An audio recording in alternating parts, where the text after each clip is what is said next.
story you are about to see is true. The names have been changed to protect the innocent.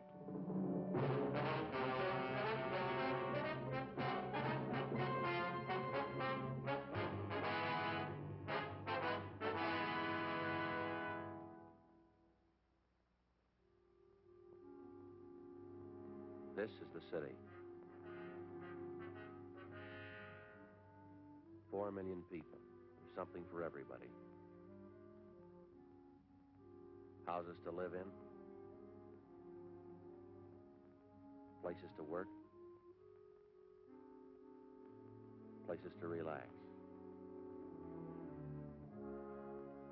Churches to pray. Most of them enjoy life and they try to hold on to it. A few of them have lost their grip. In my job, I get to know them all. I'm a cop. It was Monday, August 12th. We were working the day watch out of Juvenile Division. My partner's Frank Smith. The boss is Captain Stein. My name's Friday. We'd gotten a call that a 7-week-old baby had been abandoned in a bus terminal. There was no sign of the mother, no lead to her whereabouts. We had to find her.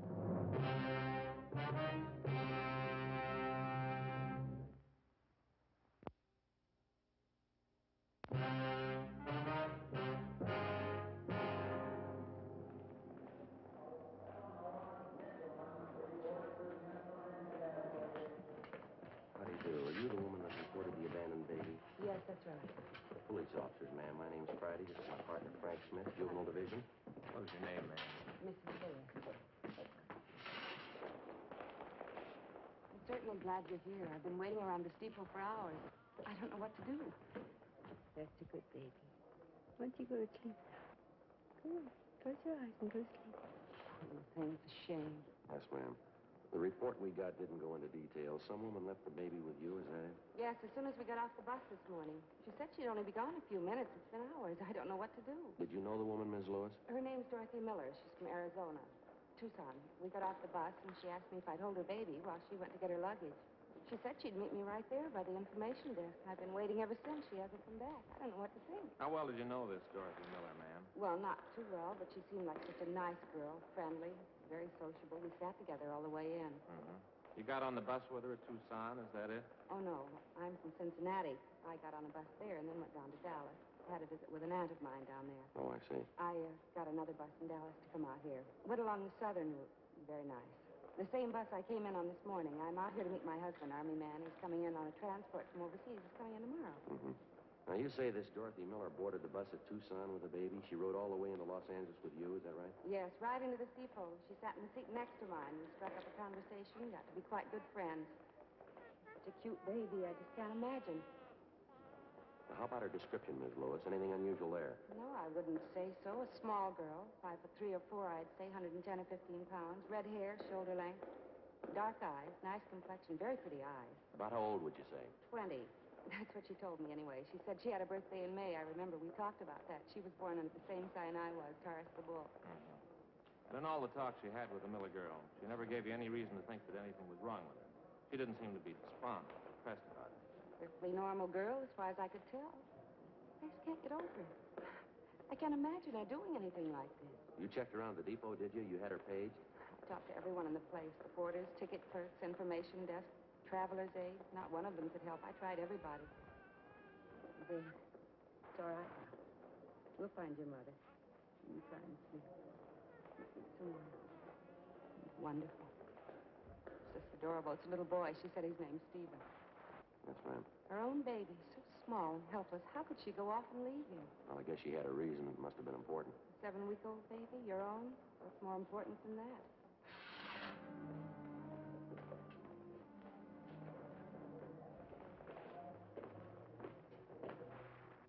Before we left the bus depot, Frank contacted the clerk at the depot information desk and left our card with him.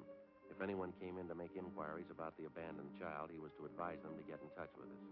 11:48 a.m. The woman the baby had been left with, Mrs. Marjorie Lewis, agreed to return to the office and give us a complete report on everything she knew about the case. As soon as we got back, we briefed Captain Stein on what had happened, and he assigned policewoman Betty Stone to come in and help out with the baby. A cursory examination seemed to indicate there was nothing abnormal about the baby. No apparent deformities. We checked the blanket and the baby's clothing, but we found no identifying marks of any use to us. Policewoman Stone made the baby comfortable for the time being, and then she began to check through the contents of the small valise which the baby's mother had left with Mrs. Lewis. It contained the usual assortment: baby oil, powder, dextrose, a few cans of milk, a couple of blankets, and a supply of diapers. Frank and I continued to interview Mrs. Lewis. Is this the Miller woman's first baby, do you know, or did she happen to mention? Yes, it's her first. That's what she told me anyway. Did you talk about the baby's health at all? Was there any trouble there? Well, she did say she had some trouble with the formula at first. It didn't seem to suit the baby. It wasn't anything serious, though. Matter of fact, that does worry me a little bit, Sergeant. What's that? The baby's formula. Mrs. Miller did say it had to be fixed a special way. Some special medicine she put in it, too. Are you sure the baby's going to get good care? Yes, ma'am. No need to worry. He'll be moved to the general hospital. They'll look after him. Frankly, I can't help but feel a little guilty about all this. What do you mean, Mrs. Lewis? I mean, turning the baby over to you. It'll probably be put in some kind of an orphan's home. I can't help but think that maybe the Miller girl picked me out. She had to give the baby away, and she wanted me to have him. Then I turn around and hand him over to the police. It does make me feel a little guilty. She probably expected more of me. There's no need to feel like that, ma'am. It's not your responsibility. I suppose not, but I just can't help feeling that way, running out on a little baby like that, leaving him alone. You wouldn't be in a position to take care of him anyway, would you? No, I suppose not. I'd have to talk to my husband first. He'll be in tomorrow from overseas. We'll be back to the same old life again, living in hotels. Well, I guess it wouldn't work even if they'd let me adopt him. Gets me down sometimes. I've always liked children. Well, thank you very much, Ms. Lewis. We appreciate your cooperation, everything you've done here. Not at all, Sergeant. I only wish I could be more help. Would you mind telling us where you'll be stopping in town, ma'am? It's possible we might want to contact you again. Well, I don't have any reservations. I was thinking of staying at a hotel close to downtown. Well, there's a big convention going on in town now, Ms. Lewis. Most of the place is pretty crowded. We'd be glad to help you find hotel space if you like. Oh, well, that's certainly very nice of you. Sergeant Friday, could I see you a minute, please? Yeah, sure. Excuse me. Yeah, Betty. Well, for a policewoman, I'm not bad at checking diapers. What do you mean? Right here, the valise the mother left with Mrs. Lewis. Did you come up with anything? I didn't think so at first. I went over the valise, everything inside, nothing. Then I started putting the things back in the bag. I found this in the stack of diapers right there. Paid receipt for a hospital bill, maternity ward. Santa Maria Hospital, Tucson, Arizona. There's the patient's name right there at the top. Dorothy Miller.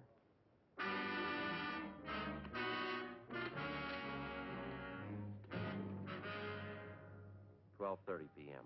A local broadcast and an APB were gotten out on Dorothy Miller. Then we sent a communication to the Tucson Police Department laying out the story for them and asking them to check with the Santa Maria Hospital there for a possible lead on the missing mother. Meantime, the baby was removed to the general hospital. We found accommodations for Mrs. Lewis in a downtown hotel. We dropped her off there, and then we drove back to the bus depot on 6th Street. We tried to locate the driver of the bus on which the Miller woman and her baby had arrived that morning. We were told he was off duty and that he wouldn't report back in until 8 o'clock the following morning. We left our card along with a message for the driver asking him to contact us as soon as he returned. For the rest of the afternoon, Frank and I, along with 2 other men from Juvenile Division, checked with all the bus depot personnel, but we were unable to turn up any kind of a lead. After that, we started making the rounds of the hotels, bars, restaurants, and taxicab stands in the neighborhood. The same results, nothing. 7:55 a.m. the following morning, I reported back in for work.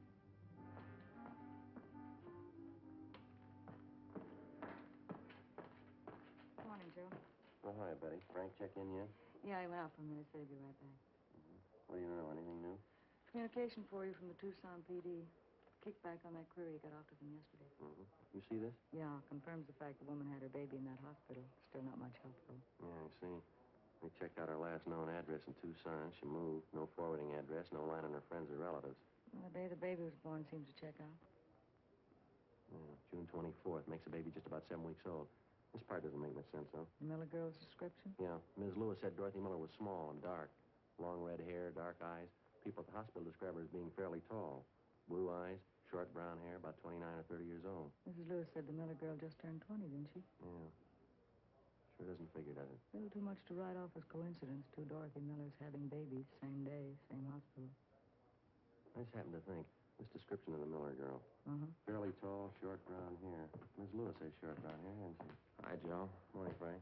You know that bus driver we wanted to talk to, the one that drove the bus that Dorothy Miller and the baby came in on yesterday? Yeah. Well, he came up to see us. He's in the next room. I've been talking to him. Mm-hmm. You saw this answer from Tucson. Yeah. I think we got the tie-in. How's that? That description Mrs. Lewis gave us of Dorothy Miller. The driver doesn't remember anyone like that on his bus. He remembered Mrs. Lewis, though. She didn't get on the bus at Dallas. She didn't sit next to a young girl with a baby either. Driver says he's sure of it. Well, then what's the pitch? Mrs. Lewis got on the bus at Tucson. She had a baby in her arms.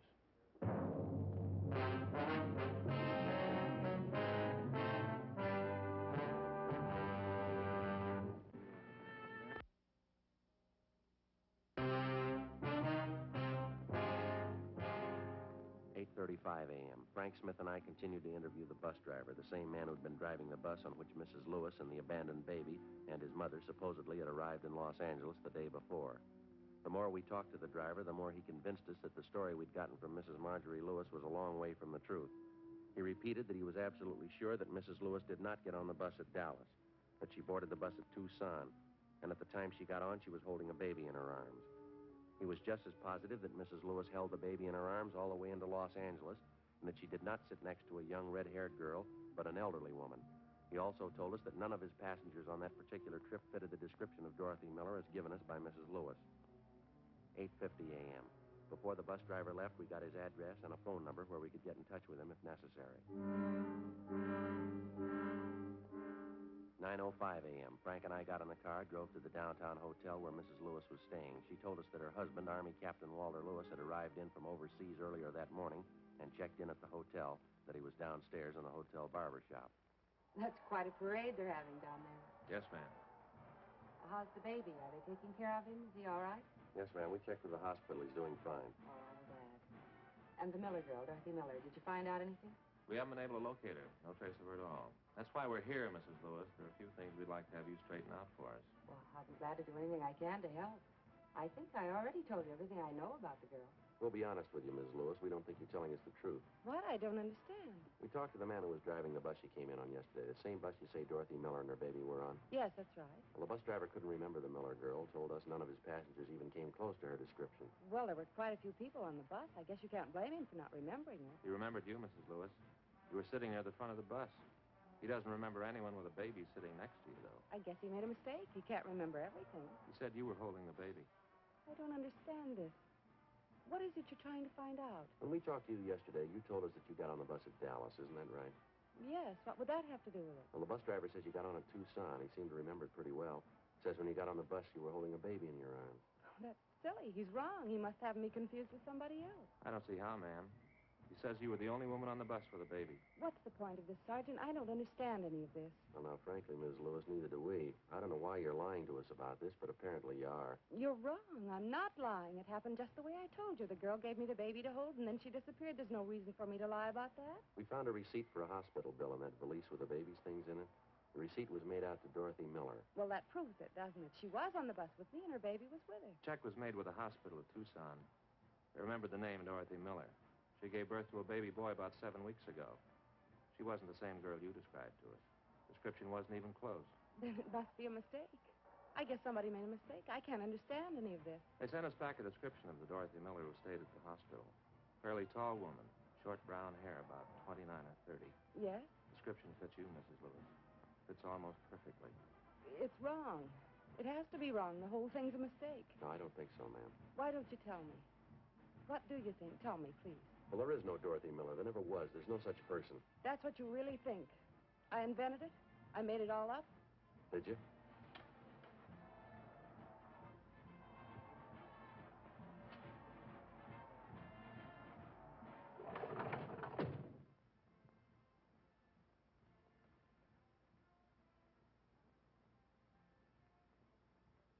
And the baby. What about him? If there's no Dorothy Miller, what about the baby? I don't know. You want to tell us? Ms. Lewis?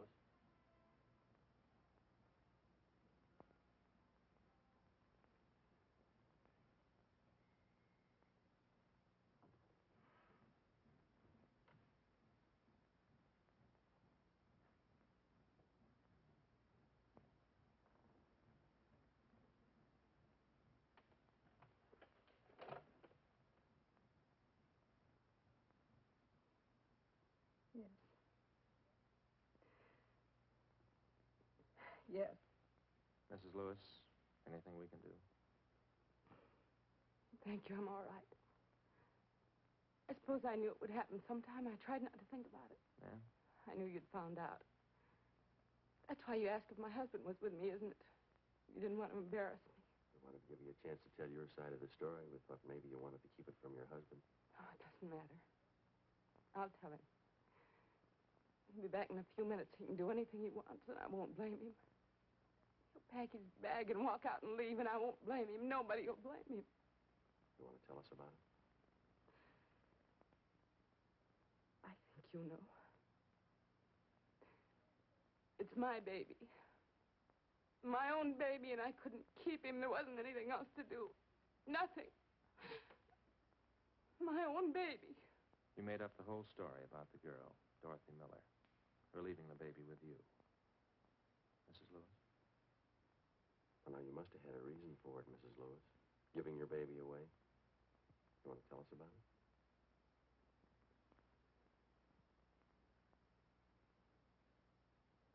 Won't make any difference. Done. It's all done. It's my husband I'm thinking about. Walter. I'm going to have to hurt him, and I don't want to hurt him. I don't know how I'm going to tell him. Tell him what, ma'am? I love him, Sergeant. I tried to explain. I didn't want to be alone. Having him away all the time, I knew there was going to be trouble. I knew it. I didn't want to be alone, and he didn't understand. He only said I was fooling. Yes, ma'am. He left for overseas in October, almost 2 years ago. I went down to Wilmington. I saw him leave on the boat. I stood there and watched him go. I wasn't going to see him. 24 months, I wouldn't see him. No children, no family, just a 2-room apartment. If he only believed me. If he only would have taken me with him. Yes, ma'am. I took it for a year. A whole year. A 2-room apartment, being alone. I wrote to Walter twice a week. It didn't do any good. He didn't want me with him a whole year. And it got too much. You mean you could have joined him overseas? He didn't want you to. I don't know why. I kept writing to him, and he kept putting me off a whole year. It got too much, a 2-room apartment alone. You can't spend your life that way. I started going out. Having dates. I had to get out. I started going to parties. Different people. I guess I drank too much. I didn't want to be alone. I guess I always drank too much. Yes, ma'am. There was one party. I don't even remember who I went with. I guess I was drinking. I don't know. And I left. I don't even remember who I was with. It didn't have to be this way. It didn't have to happen like this. Are you all right, Mrs. Lewis? Is there something we can get for you? No, I'm all right. I didn't know what to do when I found out. I saw the doctor. He didn't understand it either. I mean, the way I felt. He said the baby would be born in June. I cried. He didn't understand. Yes, ma'am. When the time came, I went to Tucson, Arizona. He had my baby. At least I wasn't alone. I used a different name at the hospital. Dorothy Miller. Maybe it wasn't Walter's baby. But it was mine. It was mine.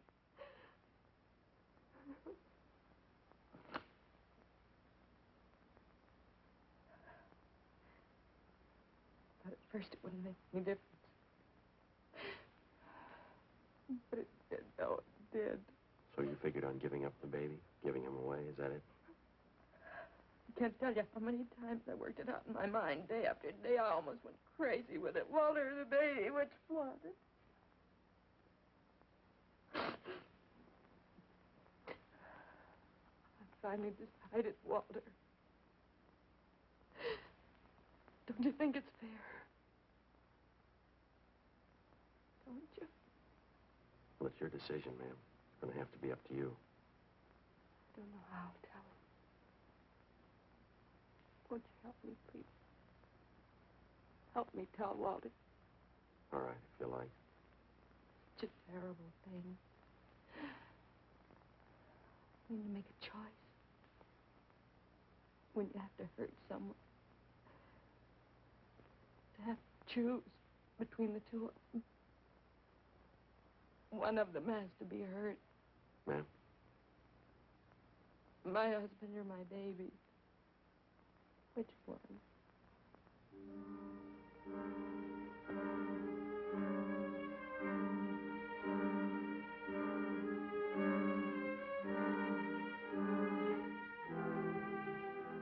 10:38 a.m. At Mrs. Lewis's request, Frank and I stayed on at the hotel room until her husband, Army Captain Walter Lewis, returned. He was a tall man in his late 30s, dark eyes, tan complexion. Mrs. Lewis was waiting in the adjoining room. It wasn't easy, but as best we could, Frank and I briefed the husband on what had happened. His first reaction was fairly normal. He took it pretty hard. We kept on talking to him. After a while, he calmed down. We laid out the whole story for him again. Are you sure it was my wife? Yes, sir.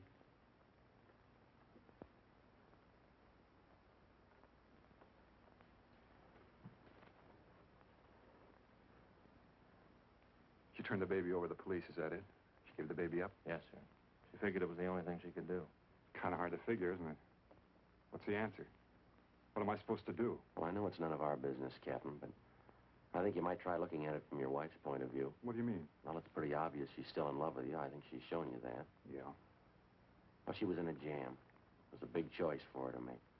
She knew she was wrong. She made a mistake. She was ready to pay for it. It was either you or the baby. She knew that. She decided to give up the baby. Where's Marge now, my wife? In the next room. I want to see her. Well, maybe if you'd wait just a little while. No, it's all right. I just want to tell her something. Marge? Marge, come out here. I want to talk to you.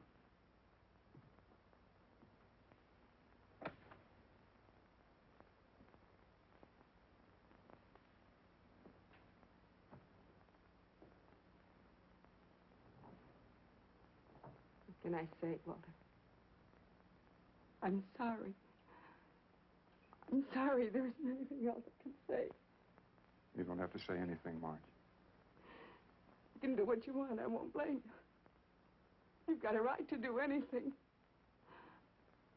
I just want to tell you, Walter, I love you and I'm sorry. I'm sorry.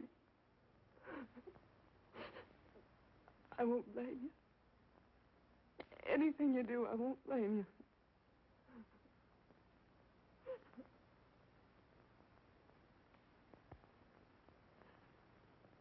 It's going to be all right. Nothing to cry about here. Everything will be all right.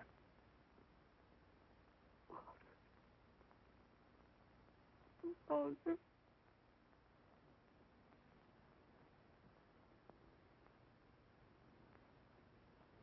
Try and take it easy, dear. It was a mistake. I made my share. It'll all work out.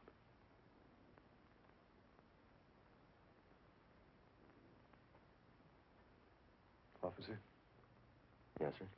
I'd like to ask a favor. We got a car downstairs. Yes, sir, we do. I wonder if you'd mind dropping us by the hospital. I'd like to see my son.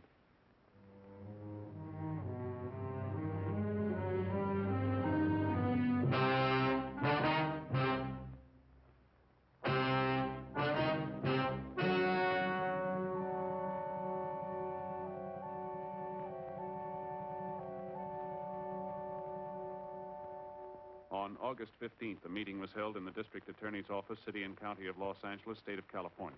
In a moment, the results of that meeting.